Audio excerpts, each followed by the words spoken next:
आज के इस क्लास में हम लोग बिहार एसएससी का जो इंटर लेवल पे वैकेंसी आया हुआ जिसका कि एग्ज़ाम मार्च तक होने की संभावना है, उसका हम लोग जीके का प्रैक्टिस सेट देखेंगे। प्रैक्टिस सेट करने से ये होगा कि आपको रिकॉल करने की पावर बढ़ेगी। आप इसमें ऐसा कीजिएगा कि जो भी क्वेश्चन के आंसर आपको आते होंगे कोशिश कीजिएगा उसको पहले देने का, उसके बाद जाके आंसर देखने का। इससे आपका रिकॉल करने का शक्ति बढ़ेगा और जिससे कि चीज़ें आपको है याद रहेगी और आप एग्ज़ाम में अच्छा करके आइएगा। तो इसलिए प्रैक्टिस ज़रूरी होती है। तो चलिए करते हैं। जिसका आंसर नहीं जानते होंगे वो थोड़ा बहुत एक्सप्लेनेशन के साथ हम लोग उसका सही सही आंसर देखते हुए जाएंगे और जिसका जानते होंगे उसका कोशिश करना है आपको। ठीक है, तो शुरुआत करते हैं। आज सिंधु सभ्यता के निम्नलिखित स्थलों से किस स्थल में गोदी डकयार्ड होने का प्रमाण मौजूद है? तो किस स्थान से जो डकयार्ड यानी डकयार्ड क्या होता है, शिपयार्ड भी इसको बोल सकते हैं, यानी जहाँ जहाज़ों का निर्माण या मरम्मत हुआ करता था उसको डकयार्ड या शिपयार्ड बोलते हैं। तो ये सिंधु सभ्यता में कहाँ मिलती है? तो लोथल में मिलती है। और लोथल कहाँ था? तो गुजरात में था, जिसको कि मिनी हड़प्पा भी कहते हैं। लोथल को जो है मिनी हड़प्पा भी कहते हैं और ये गुजरात में है। और इसमें ये भी याद रखिएगा कि किस नदी के किनारे था? तो भोगवा नदी का।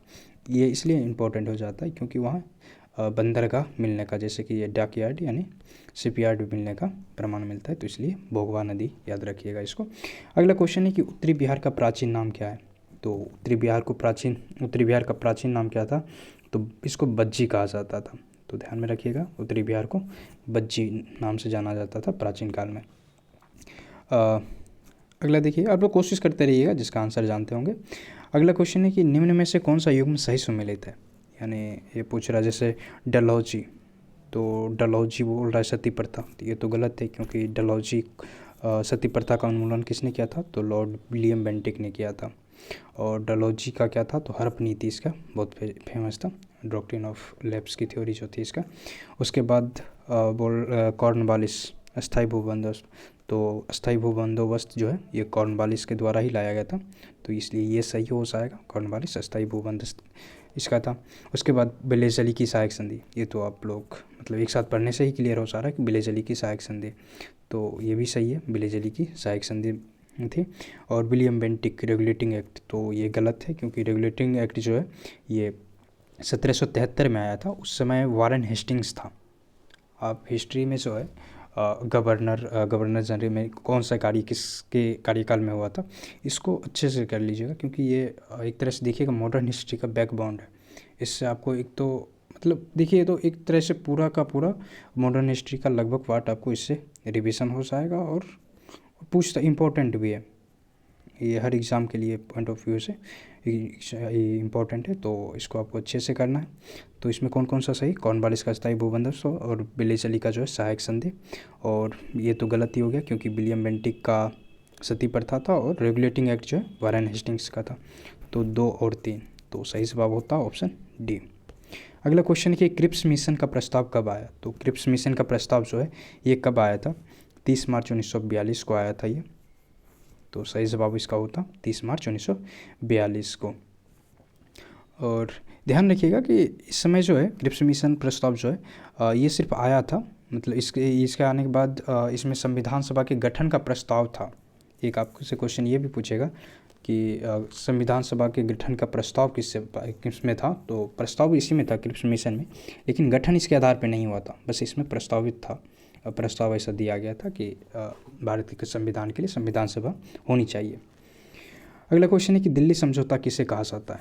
तो पूछा जा रहा है कि दिल्ली समझौता किसे? तो पहला ऑप्शन था पूना समझौता, सांप्रदायिक पंचाट, गांधी इरविन समझौता, नरम दल और गरम दल समझौता।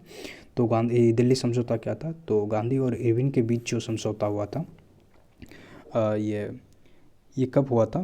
तो 1931 में गांधी और इरविन के बीच जो समझौता हुआ था, जब गोलमेज सम्मेलन इंग्लैंड में आयोजित किया जा रहा था। तो पहले गोलमेज सम्मेलन में तो भाग लिए नहीं थे कोई कांग्रेस के नेता, तो सेकेंड में वो भाग ले, इसलिए गांधी और इरविन के बीच समझौता हुआ था। और इसमें क्या हुआ था कि सविनय अगवा आंदोलन को स्थगित कर दिया गया और गांधी जी गोलमेज सम्मेलन में भाग लेने गए थे।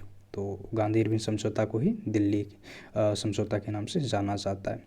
अगला क्वेश्चन है कि कौन सा अंतिम वर्ष था जब भारत में रेलवे बजट और केंद्रीय बजट अलग अलग प्रस्तुत किया जाता था?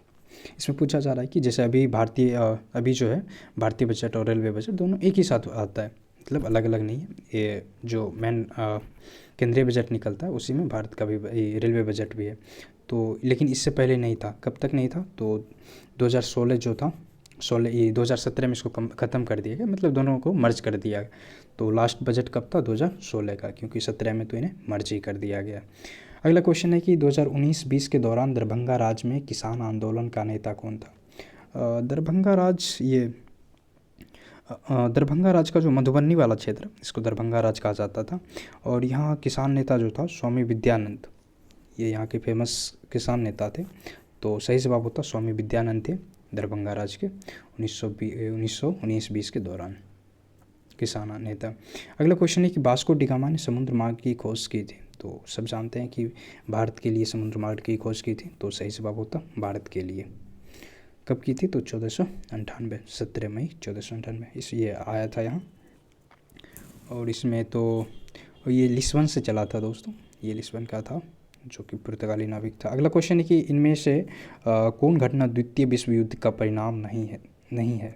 तो द्वितीय विश्व युद्ध के परिणाम स्वरूप क्या क्या हुआ था, तो औपनिवेशिक साम्राज्य का अंत, ये तो हुआ ही था कि ब्रिटिश पावर का बहुत ज़्यादा डिक्लाइन होने लगा। उसके बाद इंग्लैंड की शक्ति में ह्रास, ये भी हुआ था। उसके बाद राष्ट्र संघ का गठन, रूस और अमेरिका के प्रभुत्व में वृद्धि, तो पूछा जा रहा है कि नहीं हुआ था। तो राष्ट्र संघ का जो है गठन, ये नहीं हुआ था, क्योंकि राष्ट्र संघ का गठन देखिएगा तो प्रथम विश्व युद्ध के बाद हो किया गया था इसका गठन। 1920 में एक प्रयास किया गया था कि दूसरा कोई विश्व युद्ध नहीं हो, लेकिन ये असफल रहा पूरी तरीके से, और सेकेंड वर्ल्ड वॉर भी हुआ था।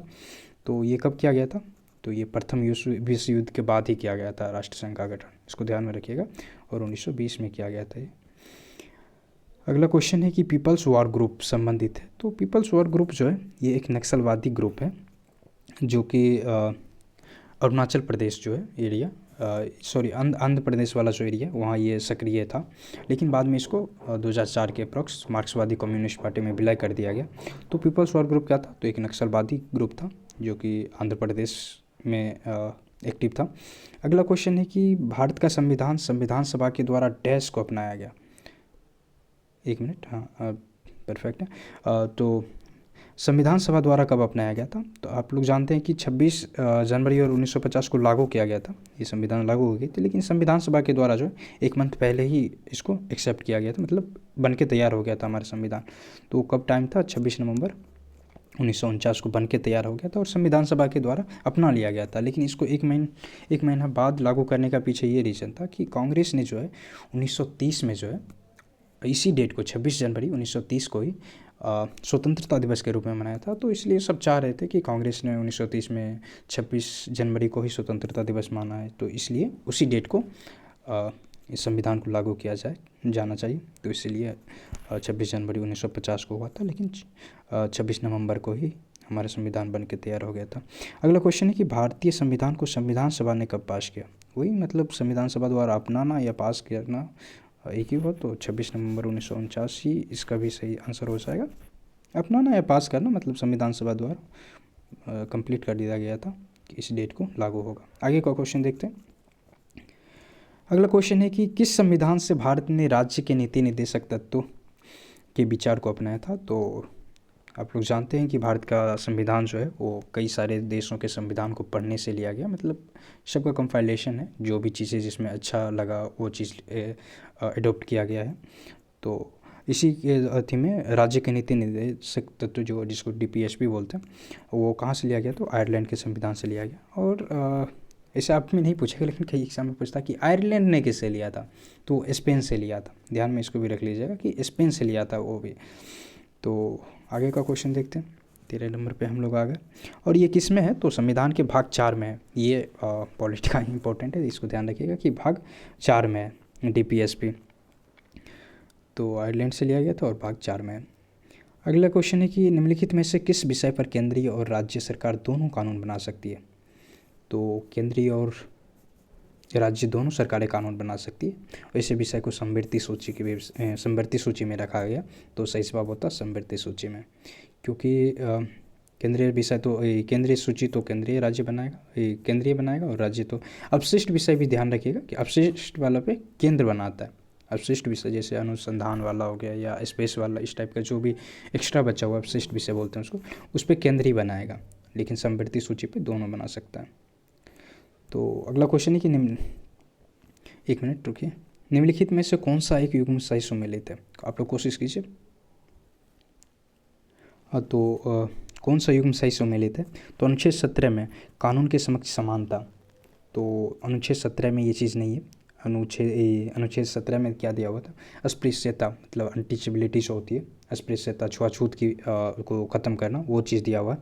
और अनुच्छेद 15 में जो है वो समानता का अधिकार दिया हुआ है, जो कि मतलब धर्म, जाति, लिंग, जन्म के आधार पर नागरिकों के बीच भेदभाव नहीं होना चाहिए। समानता का अधिकार जो है वो 15 में दिया गया था। और अगला है कि 14 में क्या था? तो राज्य कानून के समक्ष, मतलब सभी को बराबर कानून के समक्ष समानता, ये अनुच्छेद 14 में है। और अनुच्छेद 15 में किसी के भी तो 17 वाला जो है, 17 तो गलत हो जाएगा क्योंकि इसमें छुआछूत के विरुद्ध है दिया गया, और 14 में जो है कानून के समक्ष समानता है, लेकिन 15 में जो है ये राज्य द्वारा किसी प्रकार के भेदभाव की गारंटी देता है। तो सही आंसर हो जाएगा अनुच्छेद 15, कि अनुच्छेद 15 में ही भेदभाव के विरुद्ध गारंटी दी गई है। तो सही जवाब हो जाएगा 15 इसका। अगला क्वेश्चन है, जब कोई राज्य राष्ट्रपति के शासन के अंतर्गत होता है तो उस राज्य का बजट पे पारित कौन करता है? तो जब भी किसी राज्य पे राष्ट्रपति शासन लगा हुआ होगा तो उस दौरान जो है उस राज्य का बजट है वो वित्त मंत्री ही पेश करेगा। तो सही जवाब होगा वित्त मंत्री, उसी के द्वारा पेश किया जाता है। तो और ये किसके अंतर्गत है? इसमें ध्यान रखिए, राष्ट्रपति शासन किस अनुच्छेद के अंतर्गत लगाया जाता है? तो इसका वर्णन 356 के अंतर्गत है। और फर्स्ट टाइम में जो है वो 6 महीना के लिए लगाता है, मतलब कम से कम 6 महीना की हो सकती है राष्ट्रपति शासन, और अधिकतम 3 वर्ष की होती है।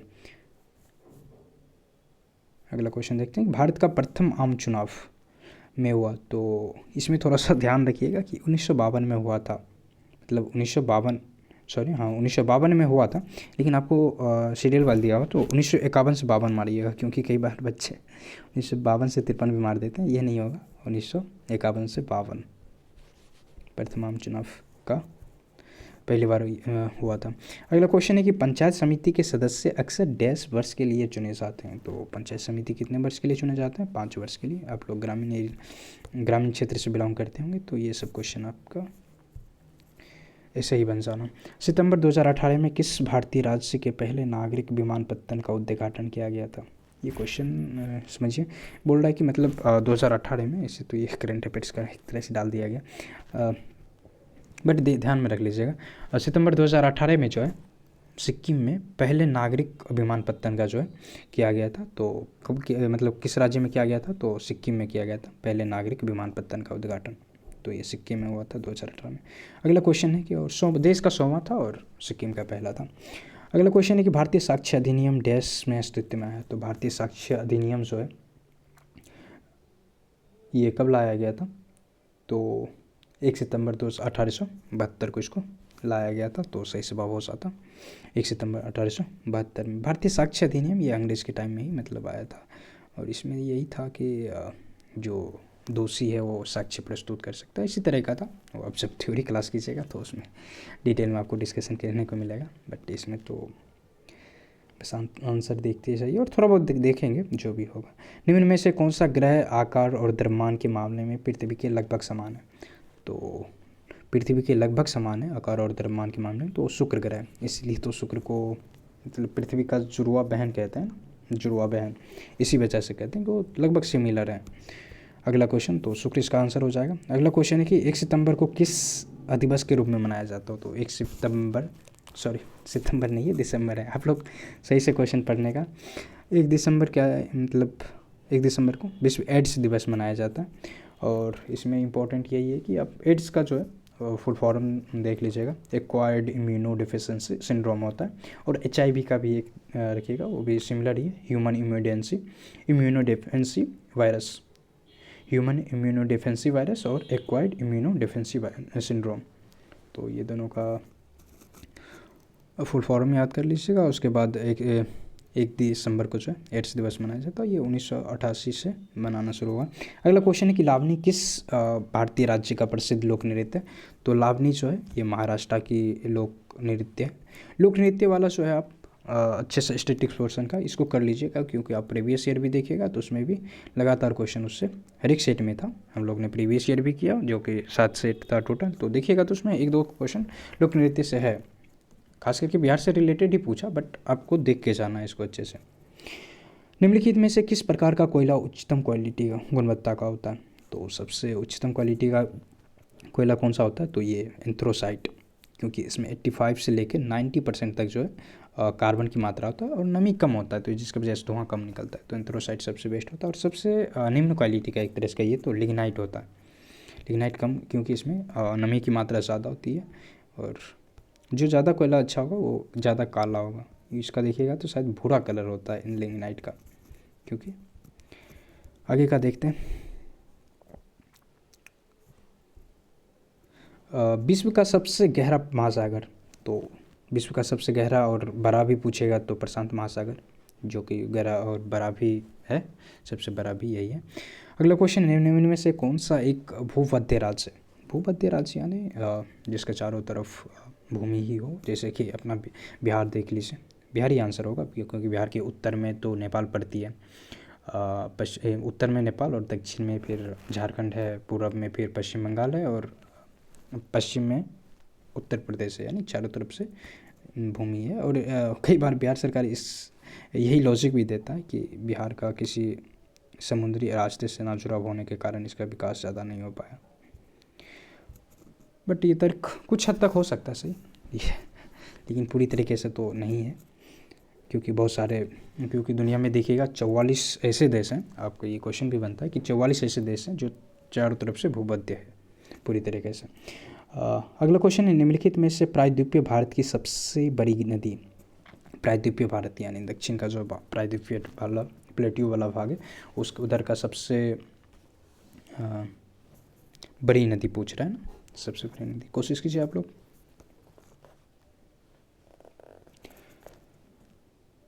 तो इसका सही आंसर हो जाएगा गोदावरी नदी।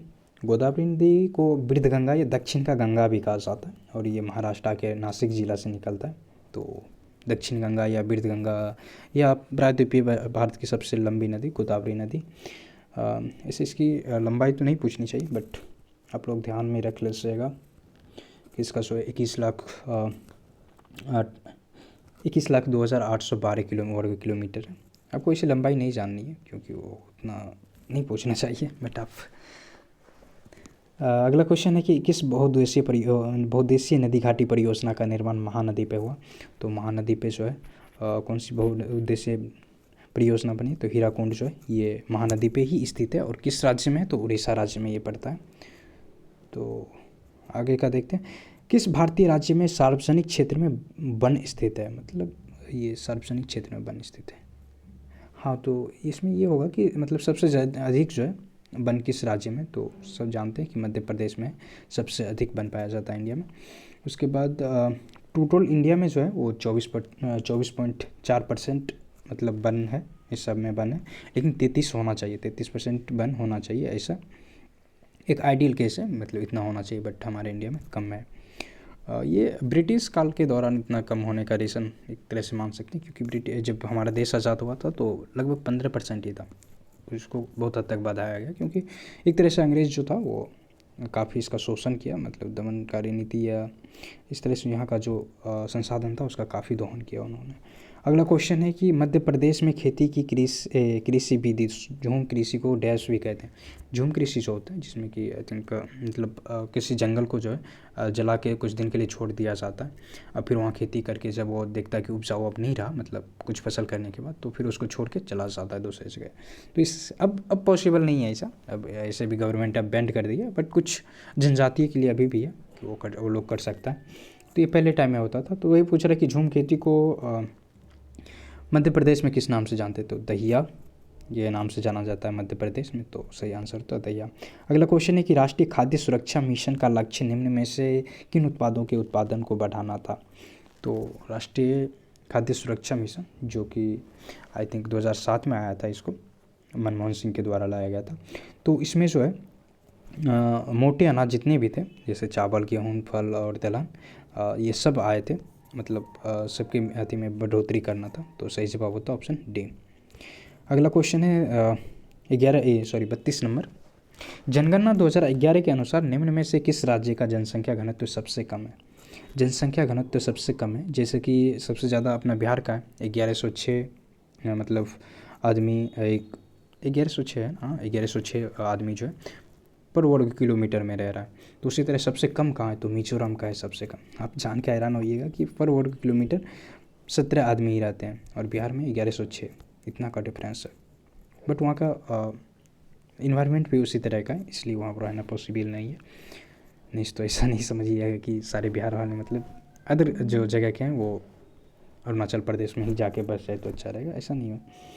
अगला क्वेश्चन है भारत के भुगतान संतुलन के चालू खाते में रुपये की पूर्ण परिवर्तनशीलता कब हुई? तो पूर्ण परिवर्तनशीलता जो है ये कब लाई गई थी?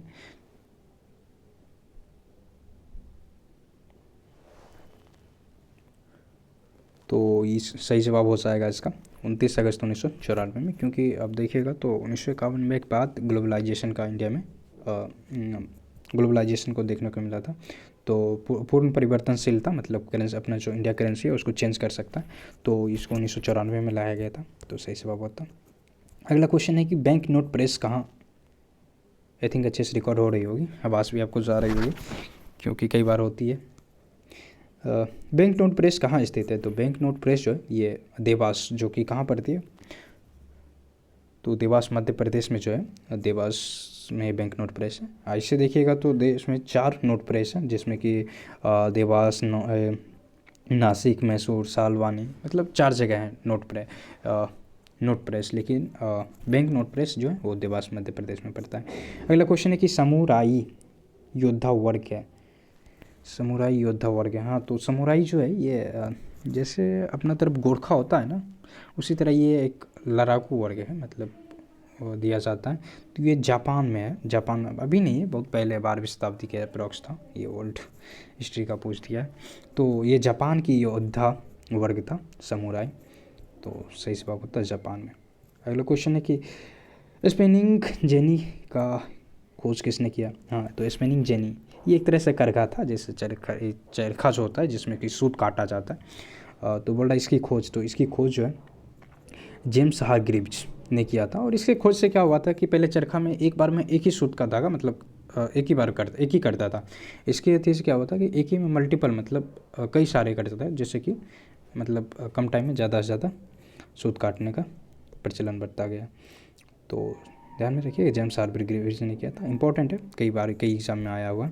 अगला क्वेश्चन है प्राकृतिक चयन नेचुरल सिलेक्शन का सिद्धांत किसने दिया था? तो प्राकृतिक चयन का सिद्धांत जो है ये किसके द्वारा दिया गया था? तो ये चार्ल्स डार्विन के द्वारा।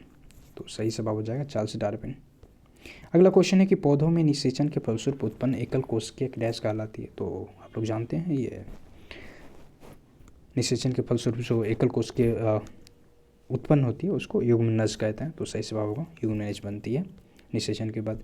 दांतों एवं हड्डियों में उपस्थित रहता है। तो दांतों और हड्डियों जो इतना मजबूत होता है क्योंकि उसमें कैल्शियम फॉस्फेट होती है।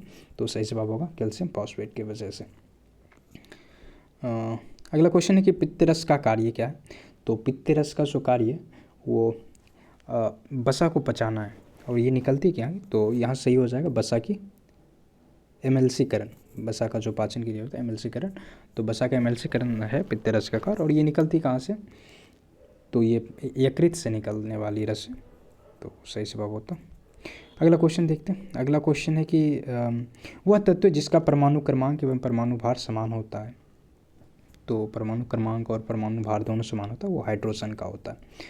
क्योंकि उसका देखिएगा तो परमाणु संख्या भी एक ही है और परमाणु भार भी एक ही है। इसका रीज़न ये है कि उसमें न्यूट्रॉन नहीं होता है, इसके वजह से। एक मिनट तो हम लोग वापस आ गए, 1 मिनट। हाँ तो ये हाइड्रोजन में न्यूट्रॉन नहीं होती है जिसकी वजह से। उसके बाद पूछ रहा है कि सूर्य के द्वारा विकिरित ऊर्जा का कारण है। तो सूर्य द्वारा जो विकिरित ऊर्जा है मतलब सूर्य से जो ऊर्जा निकलती है वो किस कारण निकलती है? तो नाभिकीय संलयन के कारण। सूर्य से जो ऊर्जा निकलती है। काफ़ी अच्छा क्वेश्चन है, कई बार कई सारे एग्जाम में आया हुआ। तो नाभिकीय लाइन के कारण इसमें होता है क्या कि दो हल्का एटम आपस में मिलके एक भारी, तो इसी तरह का अभिक्रिया होता है जिसको नाभिकीय संलयन कहते हैं। अगला क्वेश्चन है 59 नंबर की समूह 18 के तत्व को कहा जाता है। तो समूह ग्रुप 18 का जो तत्व है उसको अक्रिय गैस कहते हैं, जिसमें कि आपका अक्रिय गैस कहते हैं इसको, तो इसको ध्यान में रखिएगा। एक मिनट, कुछ क्वेश्चन छूट गए हैं जो कि इस साइड था, इसलिए मुझे लग रहा था कुछ गड़बड़ तो नहीं हो गया ना, इसीलिए कुछ क्वेश्चन इधर थे, इसको देखते हैं उसके बाद आगे देखेंगे। तो अब सही है।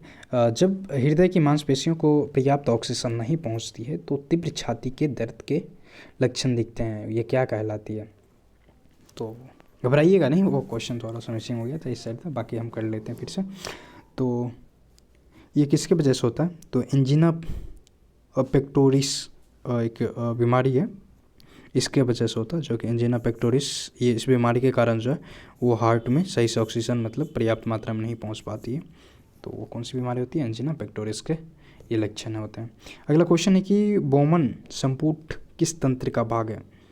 बोमन संपुट, तो ये उत्सर्जन तंत्र का भाग है, क्योंकि ये जो है उत्सर्जन प्रणाली का, क्योंकि ब्रिक नालिका का हिस्सा है, ब्रिक यानी किडनी का जो नालिका का हिस्सा है, आप लोग बायोलॉजी पढ़े होंगे तो जानते होंगे। तो ये उत्सर्जन तंत्र का है, क्योंकि बोमन संपुट जो है ये ब्रिक की नालिका है। अगला क्वेश्चन है कि निमाटोड द्वारा कौन सा रोग होता है? तो निमाटोड द्वारा कौन सा रोग होता है? तो फाइलेरियासिस जो है ये रोग इसी के कारण होता है, निमाटोड के कारण। तो आगे का क्वेश्चन देखते हैं, ये बायोलॉजी का है, आप लोग पढ़े होंगे तो आई थिंक आंसर कर पा रहे होंगे, या नहीं तो आप लोग कोशिश कीजिएगा। अगला क्वेश्चन है 45 नंबर की रक्त का थक्का जमने के लिए आवश्यक विटामिन है। तो रक्त का थक्का होना किस विटामिन के कारण होता है? तो विटामिन के कारण होता है, और इसका केमिकल नाम मतलब रासायनिक नाम क्या होती है? तो फिलिक्विनोन होती है, और ये हरी सब्जियों में ज़्यादा पाई जाती है। अगला क्वेश्चन है कि वायुमंडल में सबसे पर्याप्त मात्रा में पाए जाने वाला गैसीय मूल तत्व है। तो आप लोग जानते हैं कि हमारे वायुमंडल में जो 78% के अप्रॉक्स जो है नाइट्रोजन गैस पाई जाती है, जो कि सबसे अधिक है। कितना परसेंट? तो 78% है। अगला क्वेश्चन है 78% कुछ पॉइंट है, मतलब पॉइंट में भी है, बाकी आप अप्रॉक्स इतना मान सकते हैं। तो सबसे ज़्यादा नाइट्रोजन ही है हमारे ब्रह्मांड में। अगला क्वेश्चन है कि श्यानता गुणांक का बीमा सूत्र है। तो इसको कोफिशिएंट ऑफ डिस्कोसिटी कहते हैं, इसको श्यानता गुणांक को जो है कोफिशिएंट ऑफ डिस्कोसिटीज कहते हैं हिंदी इंग्लिश में। और इसका जो फॉर्मूला होता है n बराबर, आप लोग फिजिक्स का क्वेश्चन है, n बराबर जानते होंगे, n बराबर FR और बटे A भी होता है, जिसमें कि F फोर्स हो गया और R जो होता है परतों की बीच की दूरी होती है, फिर A जो है आपका एरिया हो गया, उसके बाद V वेलोसिटी। तो इस तरह का फॉर्मूला होता है। तो इसका सीधा पूछा जाए श्यानता गुणांक का बीमा सूत्र, तो इसका सही जवाब क्या हो जाएगा? ऑप्शन, एक मिनट अच्छे से देख लेता हूँ, हाँ, ऑप्शन ए जो है M1 L-1 T-1, ये इसका सही हो जाएगा। आप लोग ये बीमा सूत्र निकालने सीख लीजिएगा, उसके बाद बस आपको किसी का पूछेगा तो उसका फॉर्मूला याद रहना चाहिए, तो आप उस बेसिस पे निकाल सकते हैं।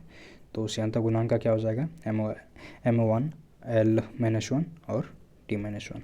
अगला क्वेश्चन है कि विद्युत आवेश का एसआई मात्रक क्या होता है? तो विद्युत आवेश का जो एसआई मात्रक होता है वो कूलम होता है, जिसको कि C से डिनोट किया जाता है। तो C होता है विद्युत आवेश का। अगला क्वेश्चन है कि अश्व यदि एकाएक चलना प्रारंभ कर दे तो अश्वरोही के पीछे की तरफ गिरने की आशंका का कारण है। तो बोल रहा है कि जब घोड़ा मतलब खड़ा हो और अचानक चलने लगे तो जो घोड़ा चलाने वाला वो अचानक पीछे की तरफ जो गिरने लगता है, तो वो किस कारण होता है? तो ये न्यूटन का जो फर्स्ट लॉ है वो इसी पे बेसिस है कि कोई भी वस्तु अगर वो विराम अवस्था में, तो विराम में ही रहना चाहता है। और अगर कोई वो गति में है तो गति अवस्था में ही रहना चाहता है, जब तक अगर उस पर कोई बाहरी फोर्स अप्लाई ना किया जाए। तो पहला न्यूटन के फर्स्ट लॉ को ही जड़त्व का भी नियम कहते हैं। तो इसमें सही आंसर हो जाएगा विश्राम जड़त्व, यानी कोई वस्तु जो है विश्राम में है तो विश्राम में ही रहना जाएगा, और उसमें एक्स्ट्रा फोर्स डाल के अगर डालते हैं तो ही वो गति में जाएगा। तो सही हो जाएगा। अगला क्वेश्चन है, कोई ऊर्जा जो भंडारित है क्या कहलाती है? तो विभव ऊर्जा जो होती है इसी को क्या कहते हैं, एक तरह से संग्रहित ऊर्जा भी कहते हैं इसको, यानी भंडारित ऊर्जा या संग्रहित ऊर्जा। विभव ऊर्जा को जो संग्रहित ऊर्जा कहा जाता है। अगला क्वेश्चन है कि भूकंप किस कारण से आता है? तो भूकंप किस कारण से आता है? तो आप लोग अगर ज्योग्राफी पढ़े होंगे तो आप लोग अच्छे से इस कॉन्सेप्ट को जानते होंगे कि हमारा पृथ्वी जो है टोटल 7 प्लेटों से बना हुआ है, जो कि मतलब गति करते रहती है, और वापस में जब टकराती है, घर्षण सब होता है, तो उसके वजह से कंपन होती है, तो उस वजह से भूकंप आती है। तो प्लेट टेक्टोनिक को विवर्तनिकता कहते हैं, तो सही जवाब हो जाएगा विवर्तनिकता के कारण। प्लेट टेक्टोनिक थ्योरी दिया गया है, आप थ्योरी वाला क्लास में अच्छे से कर लीजिएगा। अगला क्वेश्चन है कि सोनार में डैश तरंगे प्रयुक्त होती है? सोनार में, हाँ, तो सोनार में जो है ये प्रायध्वनि किरणें होती है, जिससे कि मतलब अगर नदी वगैरह में कोई सामान है तो उसको पता लगाने, पानी के अंदर जो अगर वस्तु वगैरह है तो उसको पता लगाने के लिए यूज़ होता है प्रायध्वनि तरंगे का, तो ये सोनार से निकलती है। अगला क्वेश्चन है कि 1 किलोग्राम के पदार्थ के तापमान को डिग्री सेंटीग्रेड बढ़ाने के लिए आवश्यक ऊष्मा की मात्रा क्या कहते हैं? यानी बोल रहा है कि मतलब 1 किलोग्राम कोई चीज़ है तो उसमें 1 डिग्री सेंटीग्रेड बढ़ाने के लिए जो उसमें ऊष्मा लगेगा उस ऊष्मा को क्या कहेंगे? तो उसको विशिष्ट ऊष्मा धारित कहते हैं, यानी स्पेसिफिक जो है स्पेसिफिक हीट कैपेसिटी कहेंगे उसको, विशिष्ट ऊष्मा धारिता। कि किसी 1 किलोग्राम पदार्थ को जो है उसका 1 डिग्री सेंटीग्रेड बढ़ाने के लिए जो ऊष्मा आवश्यकता होती है उसको स्पेसिफिक हीट कैपेसिटी कहते हैं। अगला क्वेश्चन पूछ रहा है, किस कारण से आकाश का रंग नीला दिखाई देता है? तो आकाश का रंग नीला या लाल, मतलब शाम के टाइम में जो लालिमा दिखती है या सुबह जब सूर्योदय से पहले लालिमा दिखती है, ये सब किसके कारण होता है? तो प्रकाश के प्रकीर्णन के कारण होता है। आप लोग पढ़े होंगे जब प्रिज्म से गुजारा जाता है तो 7 अलग अलग रंगों में मतलब वो विचलित हो जाती है। तो सबसे ज़्यादा जो विचलित होती है वो बैगनी किरण होती, बैगनी रंग की होती है, और सबसे कम लाल रंग की, इसलिए लाल रंग की सबसे कम होती है, तो इसलिए वो डायरेक्ट हमारे मतलब पहुंच जाती है, तो इसलिए सुबह और शाम को देखिएगा तो लालिमा दिखाई देती है। कोई भी कलर वाला पूछेगा तो प्रकीर्णन की वजह से होता है, तो प्रकाश के प्रकीर्णन के कारण। अगला क्वेश्चन है कि तारों को जोड़ने की प्रक्रिया कहलाती है? तो तार जो आप लोग ये इलेक्ट्रिसिटी में यूज़ होता है तो उसको जोड़ने की प्रक्रिया क्या कहलाती है? तो श्रृंखला बंधन कहलाती है, तो सही जवाब हो जाएगा श्रृंखला बंधन। आगे का क्वेश्चन देखते हैं। तो आगे का क्वेश्चन है कि लोहे की तीली से भरी हुई एक नाव तालाब के पानी में तैर रही है, जब लोहे की तीली को हटा दिया जाए तब पानी का स्तर। तो ये एक तरह से देखिए तो किसी थ्योरी का नहीं, बस सेंस लगा कर भी इसको बना सकते हैं। इसमें क्वेश्चन में कह रहा है कि कोई नदी है और 1 मिनट थोड़ा सही से बनाते हैं। ये कोई नदी रहा, मतलब इसमें पानी है, और एक कोई नाव हुआ, नाव के लिए हम दूसरा कलर यूज़ करते हैं, जैसे ये कोई नाव रहा, और इसमें बहुत सारा जो है लोहा का कण, यानी लोहा का जो होती है भरा पड़ा है। तो अगर इसमें वज़न लेगा तो ये धंसेगा, यानी पानी का जो लेवल है वो कहाँ पहुँच जाएगी, मतलब जब भारी चीज़ डालिएगा, जब नाव पे देखिएगा जब ज़्यादा वज़न होता है तो वो धंसती है, तो धंसती है तो वो पानी का लेवल जो है स्तर ऊपर आ जाएगा। और जैसे ही आप बोल रहे हैं कि तीली हटा दिया जाए, अगर इसको हटा दिया जाए तो नाव हल्का हो जाएगा, और हल्का होकर ऊपर आएगा तो मतलब इस पर जो इतना एरिया जो कवर कर रहा है नदी का वो कम हो जाएगा, तो यानी लेवल गिरेगा। आप समझ गए होंगे कि जब हल्का होकर नाव ऊपर उठेगा तो पानी का लेवल क्या हो जाएगा, गिर जाएगा। तो बोल रहा है कि तब पानी का स्तर, 1 मिनट, पानी का स्तर या लेवल तो घटेगा। जब नाव भारी था तो बढ़ेगा पानी का लेवल, क्योंकि वो इसका एरिया कवर कर रहा है, और जैसे ही उतारेगा तो वो पानी का फिर वो घटने लगेगा स्तर। तो आई थिंक समझ गए होंगे, बट कोई ज़्यादा रॉकेट साइंस नहीं था, नॉर्मल सी कॉन्सेप्ट थी। अगला क्वेश्चन है कि वह तत्व जिसका परमाणु क्रमांक एवं परमाणु प्रभार समान होता है? हाँ, तो हम लोग कर लिए थे ये हाइड्रोजन, क्योंकि इसमें न्यूट्रॉन नहीं होती। अगला क्वेश्चन है कि सूर्य के द्वारा विकिरित ऊर्जा का कारण, अभी के चल रहे हैं, 2 मिनट पहले हम देख लिए थे, क्वेश्चन रिपीट हो रहा है। अगला क्वेश्चन, समूह 8 के तत्व को कहा जाता है, तो ये अक्रिय गैस कहा जाता है, अक्रिय गैस कहा जाता है, तो इसको ध्यान में रखिएगा। इसमें जैसे हीलियम, नियॉन, आर्गन, क्रिप्टॉन, ये सब आ जाता है। अगला क्वेश्चन है कि प्लास्टर ऑफ पेरिस में निम्न में से कौन सा धातु पाया जाता है। प्लास्टर ऑफ पेरिस, जिसका कि यूज हाथ वाथ टूटने पे कभी बैंडेज जो लगाया जाता है वो होता है, और मूर्ति उर्ति बनाने में होता है इसका यूज। तो बोल रहा है कि इसमें क्या होती है, तो इसमें कैल्शियम पाया जाता है, कैल्शियम इसमें पाया जाता है। और प्लास्टर ऑफ पेरिस का फॉर्मूला काफ़ी इंपॉर्टेंट है, जो कि CaSO4 हाफ H2O होता है, और इसका यूज़ तो जानते हैं हाथ के बैंडेज में, और कैल्शियम इसमें पाया जाता है। अगला क्वेश्चन है कि मीथेन के अणु में है, तो मीथेन CH4 है, तो एक मतलब कार्बन के 4 बॉन्ड होते हैं, तो चारों 4 जगह लगा दीजिए, हाइड्रोजन 4 जगह लगा दीजिए, उसके बाद जाके बोल रहा है बॉन्ड, तो केवल एक आबंध है, तो सही जवाब हो जाएगा केवल एकल आबंध। अगला क्वेश्चन है, ये सब चीज़ें प्रैक्टिस सेट में आप या थ्योरी क्लास पहले आपको करनी चाहिए, अगर आपको क्वेश्चन में कोई थ्योरेटिकल वाला में दिक्कत हो रहा है, क्योंकि अब इतना क्वेश्चन में तो हर कॉन्सेप्ट का एक्सप्लेनेशन तो नहीं हो पाएगी पूर्ण रूप से, इसलिए निम्नलिखित में से सत्य कथन है, तो इसमें बोल रहा है कि सत्य कथन कौन है, तो ऑक्सीजन अणु में केवल एकल संयोजी आबंध होता है, तो ये गलत है, क्योंकि इसमें दो डबल बॉन्ड होता है, क्योंकि ऑक्सीजन का जो देखिएगा तो डबल पेयर का होता है, तो इसलिए। अगला क्वेश्चन है कि अगला ऑप्शन है कि कॉपर सल्फेट आयोनिक यौगिक नहीं है, तो ये आयोनिक है, ये सही, ये भी गलत हो जाएगा, आयोनिक है, तो इसका सही आंसर जो है वो H2S जो है ये संयोजी यौगिक होता है, तो सही जवाब हो जाता है H2S संयोजी यौगिक है। अगला क्वेश्चन है, देखिए साइंस का क्वेश्चन जो है वो आपको कॉन्सेप्ट बेस पे वाला जो है वो आपको थ्योरी क्लास से ही समझ में आएगी, बाकी जीके का जो है आप प्रैक्टिस सेट भी से भी याद रख सकते हैं, याद कर सकते हैं उसको, तो प्रैक्टिस सेट जो है इस मामले में आपको काफ़ी हेल्पफुल करेगा, क्योंकि कई बार होता है चीज़ें आपको लॉन्ग टर्म तक याद नहीं रहती है, बट क्वेश्चन के फॉर्म में देखने के बाद ये आप सुनते रहिए, फोन में ईयरफोन लगा लिए, अगर मेरा स्पीड कम लग रहा है तो आप स्पीड को बढ़ा लें, इसमें कोई दिक्कत नहीं, आप जो भी 1.5 या 2x में भी सुन सकते हैं, तो सुनने की कोशिश कीजिए, बस आपको कर सकते हैं, कोई इशू नहीं है। अगला क्वेश्चन है, निम्न में से कौन सा रासायनिक परिवर्तन का उदाहरण है। रासायनिक परिवर्तन यानी ऐसा परिवर्तन जिसको कि एक बार बदलने के बाद फिर वापस नहीं बदलेगा, जैसे कि लकड़ी जल जाना, लकड़ी जल गया तो फिर वापस उसको लकड़ी बनाना इम्पॉसिबल है, तो उसको रासायनिक परिवर्तन कहते हैं। और एक दूसरा भौतिक परिवर्तन होता है आई थिंक, जिसमें कि जैसे चीनी का पानी में घोलना, फिर पानी को जला के चीनी ले आना, तो हो गया। अगला क्वेश्चन है कि गन मेटल किसका मिश्र धातु है, तो हाँ ये भी क्वेश्चन काफ़ी अच्छा है, कई सारे आप अगर बोर्ड का तैयारी करके आए होंगे, मतलब बोर्ड भी पढ़ के आए होंगे, तो आपको पता होगा कि इस तरह के क्वेश्चन आपके बोर्ड एग्जाम में भी पूछे जाते हैं।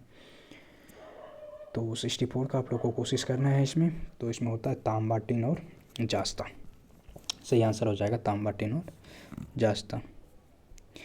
अगला क्वेश्चन है कि रेडियोधर्मिता की खोज किसने की, तो रेडियोधर्मिता की खोज जो है ये हेनरी बेक्कुलर जो है इन्होंने किया था, तो सही जवाब हो सके। ये सब चीज़ें आपको याद, जैसे ये नहीं पता है तो आप याद कर ले, क्योंकि इसमें कुछ समझना नहीं है, बस आपको याद रखनी है डायरेक्ट कि इसका खोज किसने किया। तो आई थिंक आप लोग को ये जो स्लाइड है थोड़ा येलो टाइप का दिख रहा होगा, क्योंकि मैंने वो आई प्रोटेक्शन मोड जो होता है वो ऑन कर रखा है। और अगर आप लोग भी स्टूडेंट लाइफ में और ज़्यादा फ़ोन यूज़ करते हो तो आप लोग कर सकते हैं कि आई प्रोटेक्शन मोड हर फ़ोन में दिया होता है, वो उससे आप कर लीजिएगा, तो उतना ब्लू लाइट रेडिएशन थोड़ा कम हो जाता है, कम नहीं बहुत हद तक कम हो जाएगा वो ब्लू रेडिएशन।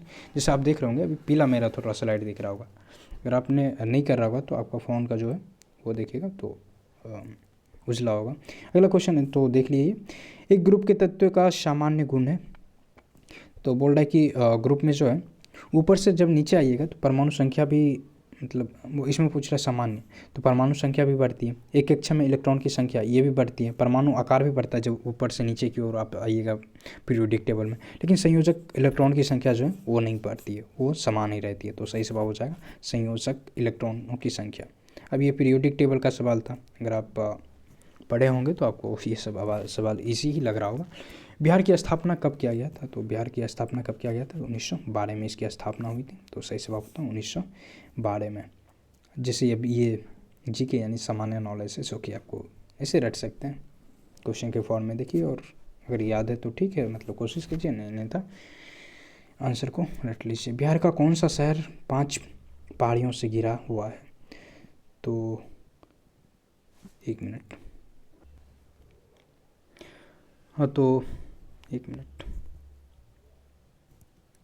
5 पहाड़ियों से घिरी हुई है। तो बिहार का जो राजगीर है, जो कि आपके ऑप्शन में नहीं है, वो ऑप्शन में नहीं दिया हुआ है, नालंदा जिला में ही पड़ता है राजगीर, जो कि जानते हैं बड़ी फेमस जगह है बिहार के लिए, बिहार का। तो राजगीर जो है वो 5 पहाड़ियों से घिरा हुआ है। तो इसका ऑप्शन सही लगाइएगा, ई ऑप्शन हो जाएगा, क्योंकि ऑप्शन में नहीं है, इसीलिए ई ऑप्शन इसका सही हो जाएगा। राजगीर 5 पहाड़ियों से घिरा हुआ है, अगर वो दिखता तो वो सही आंसर हो जाता। अगला क्वेश्चन है कि 57 में ज्ञानपीठ पुरस्कार से किसे सम्मानित किया गया था? तो 57 में जो ज्ञानपीठ पुरस्कार है, इसका दामोदर मोजो को दिया गया था। तो सही जवाब हो जाएगा दामोदर मोजो। अगला क्वेश्चन है कि पीएम मोदी कब वर्चुअली CSO शिखर सम्मेलन की अध्यक्षता करेंगे, यानी किस डेट को करेंगे? तो 4 जुलाई को करेंगे। तो सही जवाब हो जाएगा इसका 4 जुलाई। अगला क्वेश्चन है, आगे की तरफ देखते हैं, अब कम ही क्वेश्चन बच्चे हुए। प्रत्येक सेट में आपको लगभग मैं 85 क्वेश्चन करवाऊँगा, क्योंककि आपके एग्जाम में जीके का 50 और साइंस का 25 रहने वाला, टोटल 75। बट यहाँ पे थोड़ा एक्स्ट्रा करके करेंगे तो टोटल 50 क्वेश्चन का 85 क्वेश्चन का करेंगे, जिसमें कि आप लोग को लगभग 45 से 50 मिनट का अप्रॉक्स टाइम लगेगा। अगला क्वेश्चन है कि दिलवारा मंदिर डैश में स्थित है? तो दिलवारा मंदिर जो है ये राजस्थान में पड़ता है, सिरोही जिले के माउंट आबू में। तो सही जवाब हो जाता है माउंट आबू। दिलवारा मंदिर कहाँ है? तो ये माउंट आबू में। ये इसका निर्माण वास्तुपाल और तेजपाल ने किया था, तो उतना ध्यान में नहीं, बस कहाँ है, माउंट आबू में, इतना रख लीजिए काफ़ी है। भारत की संसद में पहली लोकपाल विधेयक कब पेश किया गया था? तो पहली बार जो लोकपाल विधेयक जो है ये 1966 में किया गया था। तो सही जवाब होता 1966 में। अगला क्वेश्चन है कि आधुनिक कंप्यूटरों का जनक किसे माना जाता है? तो सब जानते होंगे कि आधुनिक जो कंप्यूटरों का जनक किसको माना जाता है? तो एलन ट्यूरिंग को, जो कि ऑप्शन बी है, एलन ट्यूरिंग। अगला क्वेश्चन है कि अक्टूबर 2020 तक प्राप्त जानकारी के अनुसार भारत में सार्वजनिक क्षेत्र के बैंकों की संख्या है? तो वर्तमान में या 2020 नहीं, वर्तमान में भी जो है देखिएगा, तो टोटल सार्वजनिक क्षेत्र के बैंक जो है वो 12 ही है, 12 है, तो ध्यान में रखिएगा। और इसमें 1935 में रिजर्व बैंक की स्थापना हुई थी, ये थोड़ा सा रख लीजिएगा, क्योंकि वो भी कई बार पूछा है एग्जाम में। अगला क्वेश्चन है कि नमक पर ब्रिटिश एकाधिकार का विरोध करने के लिए गांधी जी ने किस वर्ष में समुद्र तक दांडी या मार्च शुरू किया था? तो ये गांधी जी का सबसे फेमस कह सकते हैं, सबसे अहम विरोध था, जो कि कब किया गया था? 1930 में 12 मार्च को ये निकला था, अहमदाबाद के पास साबरमती आश्रम से निकला था 12 मार्च 1930 को, और 24 दिन में ये दांडी तक पहुंचा था। अगला क्वेश्चन है कि निम्नलिखित में से कौन सी भारत की सबसे बड़ी तेल कंपनी है? तो भारत की सबसे बड़ी तेल कंपनी जो है इंडियन ऑयल कॉरपोरेशन लिमिटेड है, जो कि सही आंसर हो जाता option B, Indian Oil Corporation Limited. अगला क्वेश्चन है कि किस भारत में प्रथम परमाणु बम का परीक्षण किस वर्ष किया गया था? तो भारत में पहली बार जो परमाणु बम का परीक्षण जो है कब किया गया था? तो इसका सही जवाब हो जाएगा 1974 में किया गया था, 18 मई 1974 को। और ये कहाँ किया गया था? तो राजस्थान का जो पोखर जैसलमेर है वहाँ किया गया था, और उसका नाम क्या दिया गया था? स्माइलिंग बुद्धा। ध्यान में रखिएगा, उस परमाणु का जो नाम है स्माइलिंग बुद्धा दिया गया था। और उसके बाद हमारा देश जो है वो परमाणु संपन्न देश बन गया, परमाणु शक्ति वाला देश बन गया, जो कि अपने आप में बहुत बड़ी अचीवमेंट थी। तो ये 1974 में हुआ था, और राजस्थान में इसका किया गया था। भारत में राष्ट्रीय आय की गणना किसके द्वारा की जाती है? तो भारतीय राष्ट्रीय आय की गणना किसके द्वारा किया जाता है? तो CSO द्वारा, यानी केंद्रीय सांख्यिकी संगठन के द्वारा जो है किया जाता है प्रत्येक वर्ष। और इसका स्थापना और जो है क्या बोलेंगे, मुख्यालय, ये दोनों बड़ी पूछता है। तो इसका स्थापना जो 1951 में किया गया था, और इसका मुख्यालय नई दिल्ली में है। तो ये दोनों चीज़ों को ध्यान में रखिएगा, और राष्ट्रीय आय की गणना CSO करती है। अगला क्वेश्चन है कि जलियांवाला बाग नरसंहार को हुआ था, तो ये 13 अप्रैल 1919 को हुआ था अमृतसर में।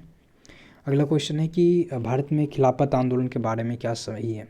तो भारत में खिलाफत आंदोलन कब, आई थिंक 1919 से 24 चला था, इस दोनों के बीच 1919 में चला था और इसका 24 तक रहा था। तो ये क्या था, एक्चुअल में मुस्लिम द्वारा किया गया था, मुस्लिम समुदाय द्वारा। तो इसका मेन एजेंडा था कि तुर्की में जो मतलब प्रथम विश्व युद्ध में जब तुर्की का हार हो गया, तो कुसुमतुनियादी का तुर्की का हार हो गया था, तो वहाँ के सुल्तान को जो है अति से हटा गया। और आप देखिएगा तो मुस्लिम लोग में खलीफा पद जो होता है वो मुस्लिम का सबसे अहम, मतलब अल्लाह के बाद शायद सेकंड स्थान उन्हीं का आता है, सबसे अहम अति होता है। तो उसको हटा दिया गया, तो उसके पुनर्स्थापना के लिए जो है मतलब उसको पूर्ण सम्मान दिया जाना चाहिए, क्योंकि वो इस्लाम धर्म का वो है। तो इसलिए भारत के भी मुस्लिम जो है इसके लिए विरोध प्रदर्शन किया था, जिसको कि खिलाफत आंदोलन के नाम से जाना जाता। तो ये तुर्की के सुल्तान के समर्थन में एक आंदोलन था। तो और ये इंडियन हिस्ट्री का है, मतलब मॉडर्न हिस्ट्री का, तो आप उसमें अच्छे से दिलचस्पी लेके पढ़ सकते हैं अगर आपके पास टाइम हो तो। टाइम नहीं है पढ़ लीजिएगा, अगर नहीं पढ़े हैं एक बार भी तो। अगला क्वेश्चन है कि भारत में महाभियोग की प्रक्रिया द्वारा देश को उनके पद से नहीं हटाया जा सकता। तो महाभियोग द्वारा किसको हटाया जाता है। एक तो सब जानते हैं कि राष्ट्रपति पे महाभियोग लगता है, ये तो सही है, बट वियोग की प्रक्रिया जो है मुख्य न्यायाधीश पे भी लगता है। मुख्य चुनाव आयुक्त को भी हटाना होता है, तो महाभियोग मतलब संसद में ही बिल पारित करके किया जाता है। लेकिन प्रधानमंत्री के लिए ऐसा कुछ नहीं है। प्रधानमंत्री के लिए अविश्वास प्रस्ताव लाया जाता है, जिस दिन वो सपोर्ट अपना बहुमत खोया उस दिन वो हट जाएगा। उसके लिए कोई अलग मतलब ऐसा नहीं है कि उस पर एलिगेशन लगाना है फिर सिद्ध करना है, ऐसा नहीं। बस जिस दिन उसका बहुमत खोया और अविश्वास प्रस्ताव पारित हो गया उस दिन प्रधानमंत्री हट जाएगा। इसलिए आप इसमें एक ध्यान रखिएगा कि प्रधानमंत्री का कोई कार्यकाल नहीं होता, वो जब तक उसको सपोर्ट मिला हुआ है तब तक वो प्रधानमंत्री रह सकते हैं, और जैसे उनका बहुमत ख़त्म होगी वो उनको रिजाइन देना पड़ेगा। अगला क्वेश्चन है कि दीपो दर्रा कहाँ स्थित है। तो ये अरुणाचल प्रदेश में पड़ती है, जो कि भारत और म्यांमार के बीच है। तो अरुणाचल प्रदेश में ही पड़ने वाली दर्रा है। तो अगला क्वेश्चन है कि भारत का कौन सा शहर डेट्रॉइट ऑफ एशिया और ऑटोमोबाइल कैपिटल कहा जाता है। तो भारत का चेन्नई जो है इसको ऑटोमोबाइल कैपिटल कहा जाता है। तो क्योंकि यहाँ जो है भारत का लगभग 30% ऑटोमोबाइल जो उद्योग है यहीं पे है, तो इसलिए इसको डेट्रॉइट ऑफ एशिया और ऑटोमोबाइल उद्योग का कैपिटल कहा जाता है ऑटोमोबाइल का, तो चेन्नई को। अगला क्वेश्चन, यंग बंगाल आंदोलन किसने शुरू किया था। तो यंग बंगाल आंदोलन जो है ये हेनरी विलियम के द्वारा किया गया था, जो कि हेनरी विलियम था, ये शायद टाइपिंग एरर है, विलियम डिरोजियो, आप याद रखिएगा बस, हेनरी विलियम डिरोजियो, जो कि लगभग कब किया गया था 1828 के अप्रॉक्स जो है या एंग्लो इंडियन द्वारा किया गया था, तो वो सही हो जाएगा। अगला क्वेश्चन है जो कि सबसे फेमस और काफ़ी क्वेश्चन है कि चार मीनार निम्नलिखित में से किस शहर में स्थित है। तो चार मीनार कहाँ पड़ती है, तो ये हैदराबाद में है, और इसकी स्थापना देखिएगा तो कुली कुतुब शाह किया था, और हैदराबाद में ये स्थित है। तो ये रहा आज का 85 क्वेश्चन। इसी तरह हम लोग डेली 85 क्वेश्चन का प्रैक्टिस करेंगे। इसमें आपको देखिए साइंस का कॉन्सेप्ट तो आपको थ्योरी क्लास से ही सीखने पड़ेगा, बट जीके का जो होता है वो आपको, एक बात हमने सुनी होगी कि प्रैक्टिस मेक परफेक्ट, तो वो आपको इसी से आएगी। तो डेली आपको प्रैक्टिस करना है। ये पहला पेपर प्रैक्टिस सेट पेपर 1 था, और इसी तरह हम और भी प्रैक्टिस सेट देखेंगे। तो इसी तरह तैयारी जोर शोर से कीजिए। बाकी आप जीके के भरोसे नहीं रहिएगा, क्योंकि जीके का आप प्रीवियस ईयर भी देखे होंगे, नहीं देखे होंगे तो पहले उसको देख लीजिए, क्योंकि आपको पता चलना चाहिए कि टीचर जो पढ़ा रहा है क्या वो सही में वैसा ही है जो प्रीवियस ईयर में पूछा जा रहा है जिस तरह का। तो आप मेरे ही चैनल पे देखिएगा तो प्लेलिस्ट बना हुआ है, मेरे द्वारा ही करवाया गया था, उसमें टोटल जो 7 सेट था वो सारे प्रीवियस ईयर में हम लोगों ने कर लिया है। तो आप उसको एक बार देख लीजिएगा, उसको देखना महाजरूरी है दोस्तों, उसको देखने के बाद ही आप तैयारी शुरू कीजिए तो अच्छा रहेगा। और बाकी आपको अदर सब्जेक्ट भी देखना चाहिए जीके के साथ साथ, क्योंकि मैथ रीजनिंग का भी देखिएगा तो अच्छा वेटेज है। तो इस बात को ध्यान में रखते हुए तैयारी जोर शोर से कीजिए और एक सिलेक्शन लीजिए। सीट तो खैर अच्छा खासा है, अब 12,000 उस समय आया था और थोड़ा बहुत बढ़ गया था, तो सिर्फ 12,000 के अप्रॉक्स हो गया है। तो और मार्च तक एग्ज़ाम हो जाएगी, इसकी संभावना ज़्यादातर है, मार्च के बाद ही होगी, क्योंकि फॉर्म सुने बहुत ज़्यादा गिरा है। तो ये रहा इसी तरह और भी प्रैक्टिस सेट साथ में करते जाइएगा। तो चलिए ठीक है फिर।